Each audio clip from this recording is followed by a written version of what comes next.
So, a lady who was watching my videos recently on takedown energy, where anger repressors will not feel and express anger directly to someone, and then they'll go to someone else and be triggered about that person. And they'll even want to take that person down in different ways. And the takedown energy comes from, I can't feel and express the anger directly to the person.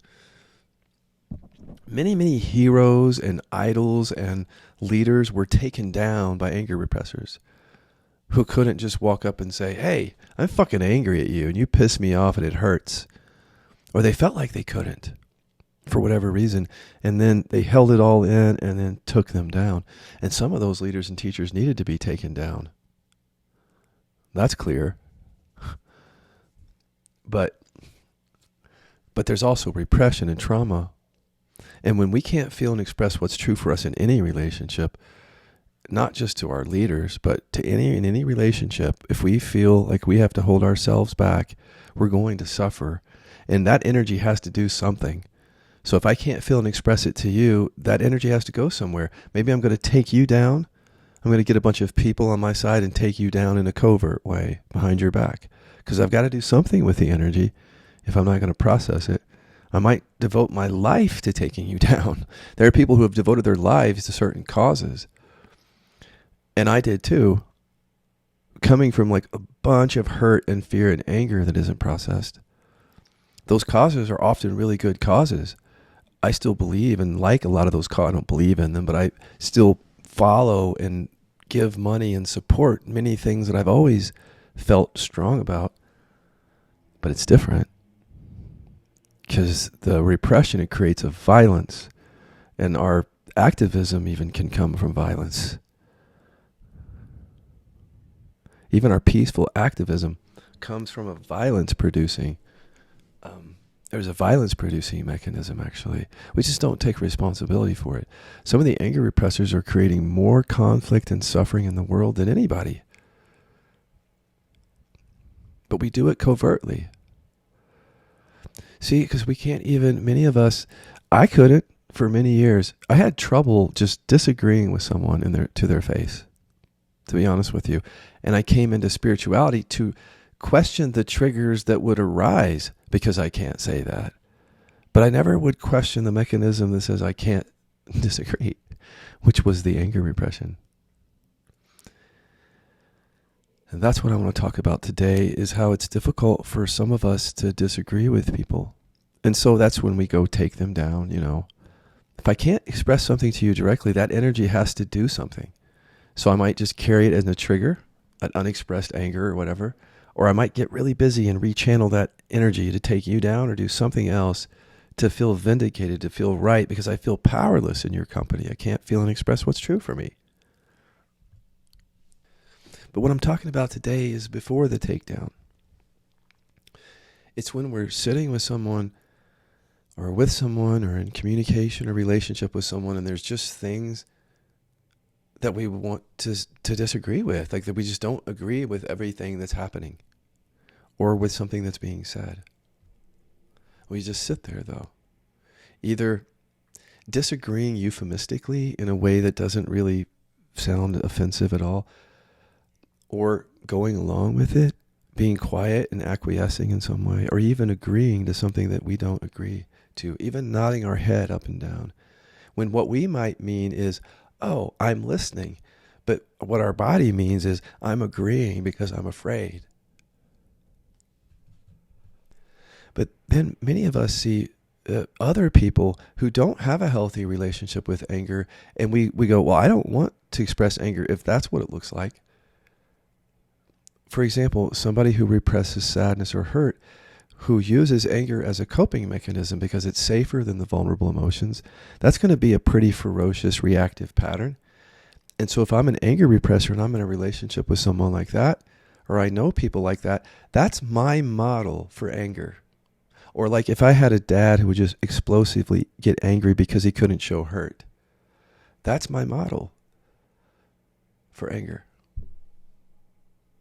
No wonder I don't want to come out of repression if I'm someone who's in repression. If this is our model, this is what we have to look up to, or we think what real or healthy or unhealthy expression of anger is, we're looking at people who have trauma. Many of us, people who are hurt or sadness repressors who are not expressing anger in a healthy way. No wonder we want to hold it back. And it's not to blame the hurt or sadness repressors, because they're doing the best that they can. They can't help but sometimes feel angry because it's safer than expressing what's vulnerable. They can't help that until they process it. Because what I'm saying is that although it may not seem obvious, the fear of disagreeing with someone or these other patterns that come up that are anything other than disagreement, that's coming from anger repression for those of us who have anger as our primary repression. And we have to remember that. We don't have to. We can suffer. But throughout the day, when we just go along with people who say things and we don't agree, or they propose something and we don't want to go that way, and we just don't say it. Just notice how many times you, as an anger repressor, you won't disagree, because that can be your way straight into freedom if you become skillful. But see, many of us have gotten rewards, almost spiritual rewards, for being quiet and non-reactive. Or when we're quiet, it's not necessarily clarity with anger repression. So if somebody's saying something and I'm just quiet, like you might get a spiritual reward from someone. Like, oh, you're very non-reactive. And even though that person was angry and had that strong position, I noticed that you just sat there quietly the whole time. Wow, you're like Buddha. But what really could be going on is terror at the unconscious level that just shows up as contraction. That person might not even be feeling fear. And they're just sitting there in a shutdown state. And they might actually disagree with the position, but they couldn't say anything. Or they couldn't say what they really wanted to say. And so that's why they looked non-reactive, but it had nothing to do with clarity. It just was a trauma response. I don't mean to dismiss it as it's just a trauma response. But if we're going to talk about freedom and clarity, we should be clear about what that is. And so if we're just coming from trauma responses still and saying that's spiritual, that's not helpful in my view. I am embarrassed to say that the last chapter of my first book both resonates with me and doesn't at this stage, because a lot of the last chapter in the book, Love's Quiet Revolution, talks about something that we all know to be true, which is debating spirituality is just ego. So right and wrong in spirituality is just people staying safe. And I made a big deal out of that in the last chapter of the book so that no dogma would come for people who came to this work, that they didn't have to feel like they were right about anything, especially about it's all one or no self or anything. And although that's really clear because it's all just thought, and to identify with any of these and suffer is, well, it's suffering. But I didn't really have any business writing that chapter while in anger repression. I didn't like to disagree with people. And it's not because I was awake during the time of writing that book. There was the awakeness. The reason I didn't like to disagree with people or fight with people is because I was an anger repressor. Period. It's just that simple. Because I actually... this is going to be hard to express. I was using spirituality to stay safe from buried anger, and the buried anger had been producing argumentative thoughts all of my life, like trying to understand and know, and then the awakening showed me that there's no one there. And there was a great deal of just real freedom there to see that there's nothing to argue over. So there was a clarity in one sense, but under all that was this buried anger in my spine, which I didn't know was there. And so my desire for non-conflict, or for teaching people not to identify and argue about spiritual ideas, was just me staying safe and actually teaching it.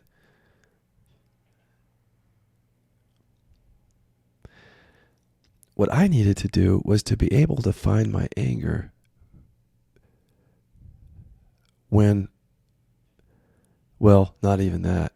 I needed to be able to disagree. but I couldn't because of the buried anger. So I had to find my anger repression. So back in those days when the book was written, if you would have come up to me and said, in a really dogmatic way, there's no self, and anyone who says anything other than that is just wrong, I would have said, you're right, but man, you're holding on to that so strongly that it feels like dogma. It feels like, and this is how a lot of anger repressors feel.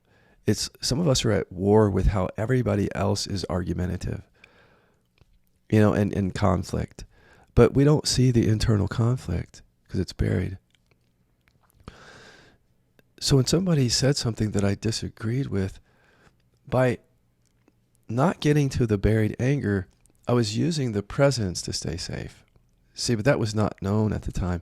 The principle itself was nice and true. In other words, when you're really clear, there's no position to take. There's nothing to land on. There's no trigger.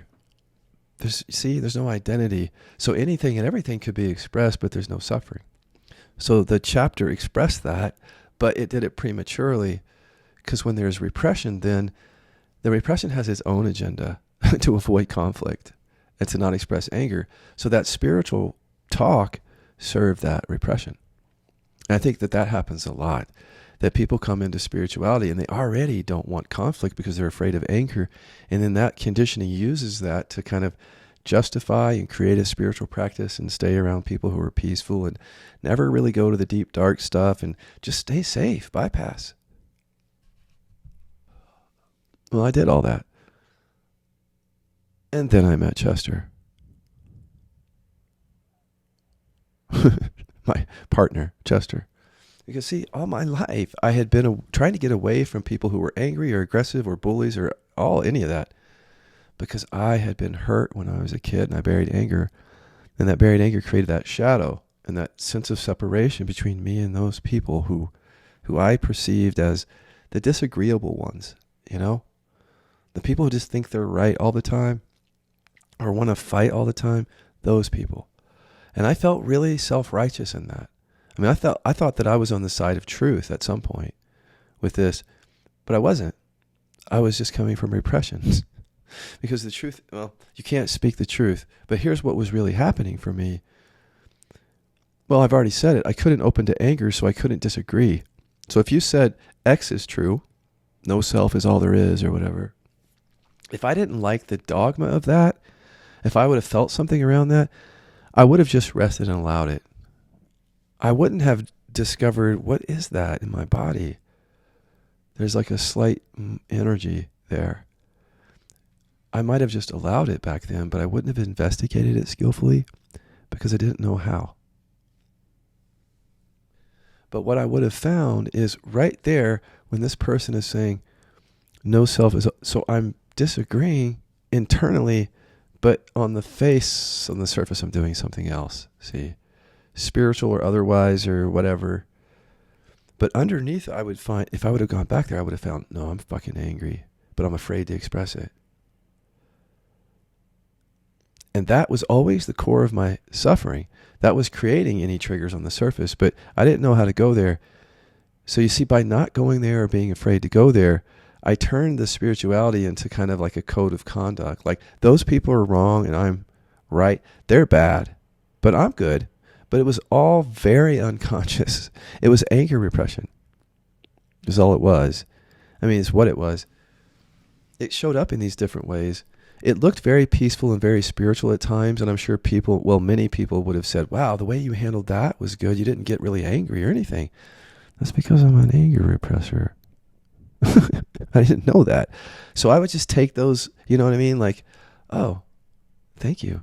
Yeah, I am enlightened. Yeah, I have noticed that. But I wouldn't say that. I wouldn't even think it. I'm just telling you, I wouldn't have those thoughts. But when you stay quiet in moments like that and you have repression, it's also self-serving, It's an ego boost even if you don't think you have one. If you don't say something or be clear, well, because you don't know. I mean, I didn't know that I was being peaceful because I was afraid of anger. I thought I was being peaceful because of this awareness that was obviously here. I met Chester, and for the first time, he wasn't a peaceful non-dual teacher. He wasn't a peaceful friend like so many I'd had and chosen those to stay safe. He wasn't like my first husband who, he would get a little bit upset but never angry, my first husband. This was something totally new. And what it was anger. And for the first time, there I was. I had these strong feelings for somebody who gets angry overtly. Well, I'm not going to go through that, but through that process, I came out of anger repression and developed this work for not just anger repressors, but sadness and hurt repressors and buried shame and all the unprocessed fear.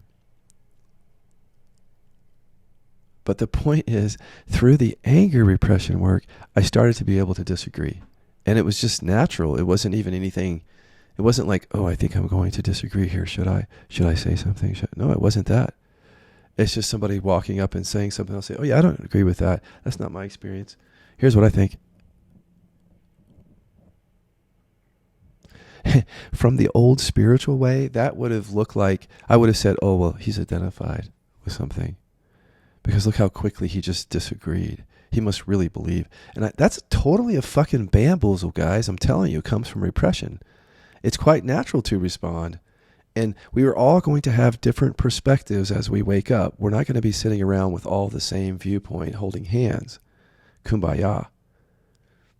It's different. Everything is a different perspective. Even you sit in a certain place on the earth, you have a different perspective. And you move 5 feet, you have a different perspective than the person right next to you.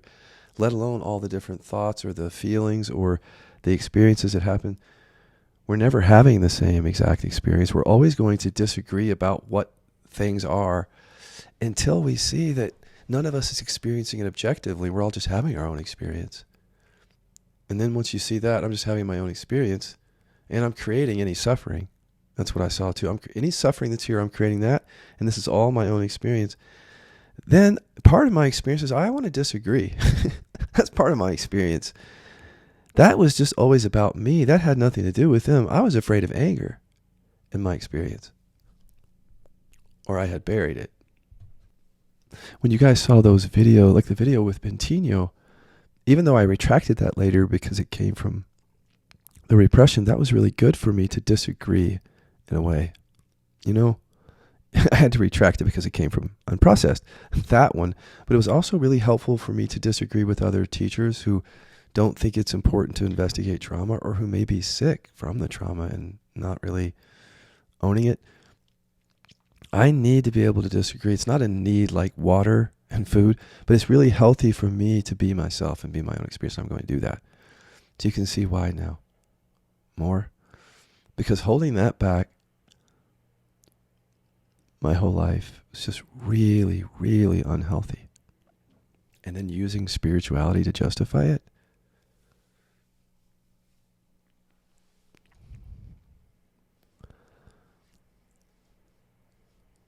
I used to have and only want peace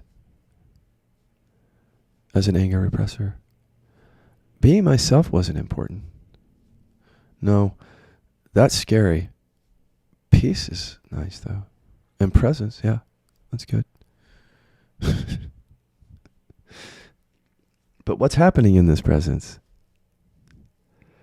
Is it buried anger, buried hurt, sadness happening in the presence? Creating suffering in the presence? Or apparently creating suffering?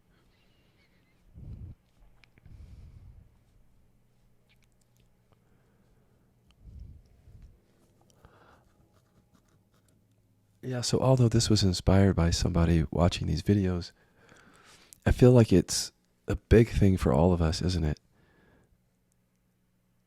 To be able to disagree and have people disagree with us and be okay with that. And it's okay if we're not okay with that. But that gets to also sort of coddly in a way. It's like, okay, everything's okay. Even my trauma that I refuse to process, everything is just okay. I mean, sometimes it's just safety talking when we're saying that. Everything's not okay. But it's okay if we can't disagree or we get triggered if somebody disagrees with us, because we can use that. See, that's our way in with this work. Let me give it to you in a practical way. So if I'm sitting here talking to someone and I disagree with them, but I'm not saying anything, I'm going to suffer there. They may or may not be suffering, but I'm going to. Just from the mere fact of not expressing what's true for me, because I have to hold what I always hold back. In my case, it was always anger. And then if there's anything that comes up, it's going to be coming from the anger repression. It's going to be safe. It's not going to be the anger. So whatever comes up will be safe, and I'll get love out of it. That's how it always was. If hurt comes up, great, that's safer than the anger, and I can get love out of that. But my trigger, for example, that would come up back in the day, and the feeling of hurt was all created from the anger repression. That's all safer than feeling and expressing anger in those moments. And certainly, if I can't agree or disagree, I can't say certainly if this is not your experience, it's certainly mine. If I can't disagree, it's because I can't feel and express the anger. Now, that's what's going on at the unconscious level if I'm having a conversation with somebody and have anger repression. But at the conscious level, what something else would be happening to definitely distract me from all that. So it might be they're saying something, getting angry, and maybe I have a trigger. Maybe something's coming up, like I'm feeling hurt, because the fear of anger is buried and driving it, or some identity or story comes up. If you're in spiritual practice, you may just respond to the person. I'll get to that in a second. Anger repressors sometimes respond to people. We don't always just sit there quietly. But imagine if you're sitting there rather quietly and you're just noticing what comes up for you. And it's hurt. And you know you're an anger repressor from doing the work here. But what comes up is hurt, or I'm not lovable or something. All of that is safer. Think about that.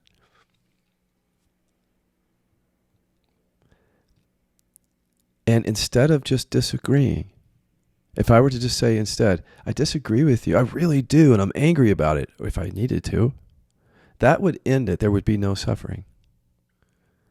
But instead, because I can't do that, I have to feel hurt. Or I have to have this story, or I have to respond to you in a certain way that is mindy, that it just keeps us both safe. Or I have to agree or something. See, anything but feel and express what's true. And in that moment, for anger repressors, what is true is that we're angry. If there's something that we feel strongly about, for example, and it's our experience, and someone says something, when they are saying something in our experience we know is different, and we disagree, but we can't. See, this is a natural resource that we have. The ability to feel and express anger is what allows us to express ourselves. If we hold that back, we're holding ourselves back and suffering.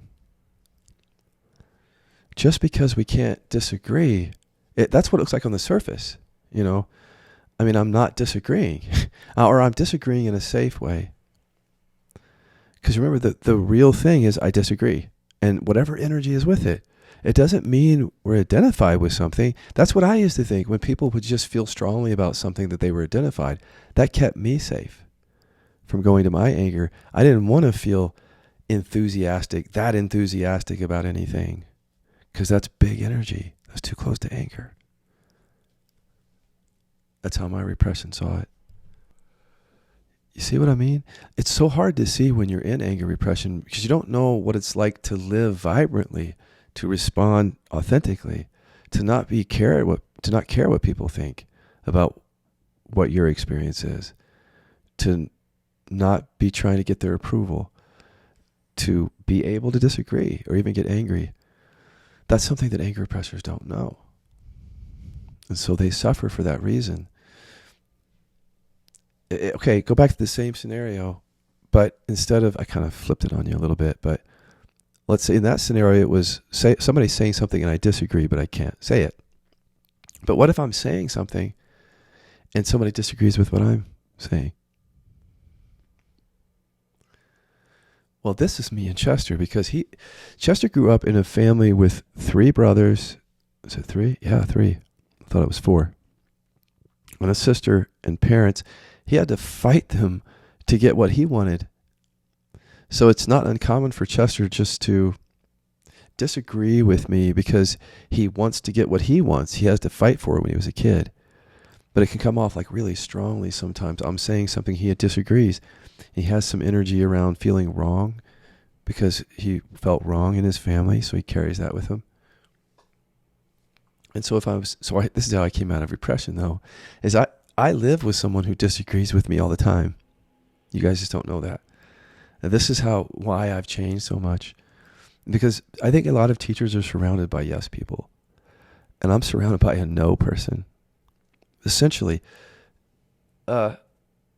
especially when he's not doing well, emotionally, he goes, with all of us, but he has his, good days, bad days. But his whole nature is kind of, somebody would say adversarial, some people would say. And some people have even said, well, why are you with him? And they don't understand. I don't even try to explain it. How deeply I've transformed with him. How deeply I feel more. And how deeply I feel more myself because of my relationship with him. I don't want somebody like me. That wouldn't have helped me. Certainly somebody who was in anger repression. But even somebody who couldn't disagree. I just needed that. I needed somebody because I'd been surrounded by, and when people follow your work, they sometimes have difficulty disagreeing with you. And there's a lot of anger repressors in spirituality who don't like to disagree. And then some people who like to disagree just bury sadness and hurt, and they get angry and triggered and disagree because of their trauma. So it's all a mix of things. But it doesn't matter, because the whole point of it all is, can I feel and express what's true? If I can't, I'm going to suffer. It doesn't matter whether I'm saying something and they're disagreeing, or they're saying something and I can't disagree. It's all the repression, because if you can feel and express what's true for you, you don't have to hold on to anything, no matter what's happening. And you get to have your experience. Your experience is valid. This is also something that's hard for anger repressors to grok, that your experience is valid, that you deserve to exist. There's nobody there. But what I'm saying is, we have this sense of, a lot of us, as playing small or not deserving happiness, or staying safe, deficient, lacking. Something's wrong, suffering.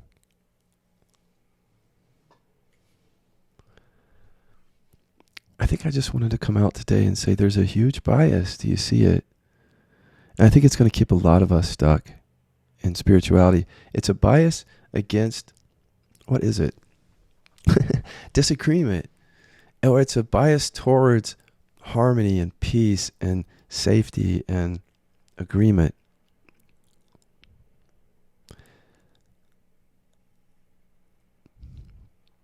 And this is why our community is not a cult. The only thing we ask you to agree on is, what is the path?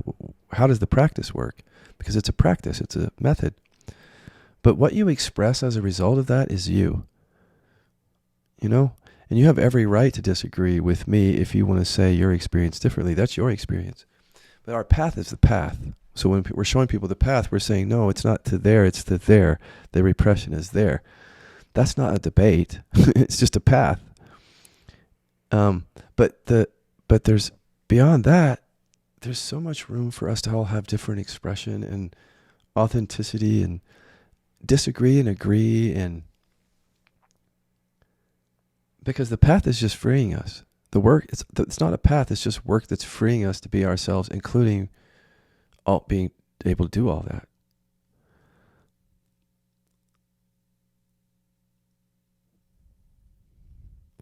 Another thing that we sometimes get afraid of as anger repressors is that if we start disagreeing, we'll become identified with our position. But see, being identified with something is still staying safe. it's still not going to the anger or other repression that creates the identification. We have to hold back what's true for us. We're forced to identify with what's false. So as we start to come out of repression or disagree, and we start feeling that whole thing of wanting to hold on to something is still us just not feeling safe to feel and express anger. When you can feel and express that emotion without holding on to anything, or at least feel it and process it, putting it on somebody is not the point. Being able to is. That's the point. Having that freedom, then, having processed and gone that deeply,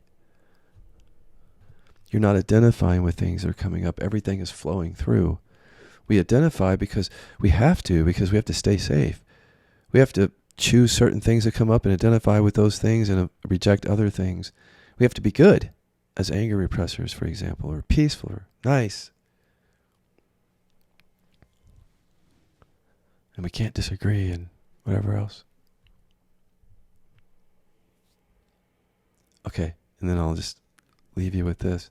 Some people who repress anger, they can look argumentative. In a sense, kind of needing to be right sometimes. Or needing to be perfect, good, all related to anger repression quite often. But sometimes it's heady. It's not actually feeling, expressing, or making conscious anger or doing any repression work. It's up in the mind, and it's like keeping him safe from the actual anger. And the way of debating wouldn't be emotionally honest. Look for that. So it would be something like, I don't know. It would be like if somebody comes up and says something that evokes an emotional thing, but I say, well, the statistics show that really trauma only surfaces here and there, and then sometimes here. Like, what does that have to do with anything? You're up in your mind. See what I mean? Like, the anger repressors will use the mind to deflect from emotional stuff or emotional conversations or where my anger might come up. I mean, I was an attorney, and so I used to argue, and I had anger repression. I chose mediation because that's safer for an anger repression. Eventually I went there, but I did kind of like arguing. It felt safe, especially in a courtroom. And that was coming from the repression. Enjoying that. It's all mind.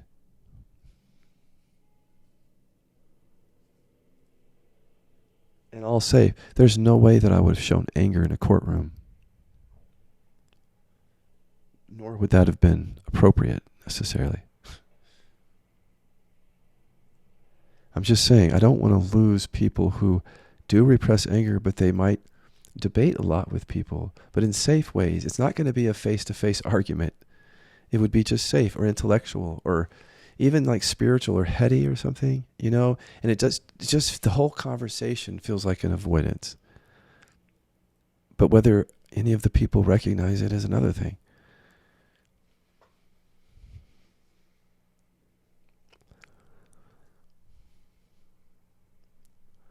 I say all this, but I'll leave you with this, is I wish you the freedom of being able to disagree and not feel any guilt or shame or fear around that. Or if you do, you allow that.